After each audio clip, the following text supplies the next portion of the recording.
एक छोटे से गांव में रामलाल नाम का एक मेहनती किसान रहता था। उसकी पूरी जिंदगी उसकी खेती पर ही निर्भर थी। हर साल की तरह इस साल भी उसने अपनी जमीन में सोयाबीन की फसल बोई थी। उसने बीज खरीदे, खाद डाली और दिन रात मेहनत करके फसल को बड़ा किया। धीरे धीरे उसकी फसल हरी भरी होने लगी। रामलाल रोज सुबह खेत में जाता और मुस्कुराते हुए भगवान का धन्यवाद करता। उसे उम्मीद थी कि इस बार अच्छी कमाई होगी और वह अपने बच्चों की पढ़ाई और घर के खर्च अच्छे से चला पाएगा। लेकिन एक दिन अचानक मौसम बदल गया।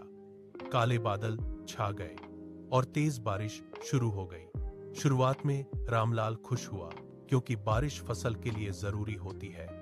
लेकिन यह खुशी ज्यादा देर नहीं रही। बारिश लगातार कई दिनों तक होती रही। खेत में पानी भर गया, फसल पानी में डूब गई और धीरे धीरे सड़ने लगी। रामलाल रोज अपने खेत को देखता और उसकी आंखों में आंसू आ जाते। उसकी साल भर की मेहनत कुछ ही दिनों में बर्बाद हो गई थी। रामलाल ने सरकारी मदद के लिए आवेदन किया। वह कई बार तहसील के चक्कर काटता रहा, लेकिन हर बार उसे सिर्फ आश्वासन ही मिला।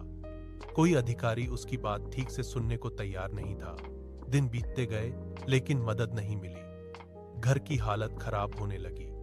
बच्चों की फीस भरना मुश्किल हो गया और खाने के लिए भी सोच समझ कर खर्च करना पड़ रहा था। एक दिन रामलाल अपने सूखे हुए खेत के किनारे बैठा था। वह आसमान की तरफ देख रहा था और सोच रहा था, क्या हमारी मेहनत की कोई कीमत नहीं है? क्या किसान सिर्फ मेहनत करने के लिए ही बना है?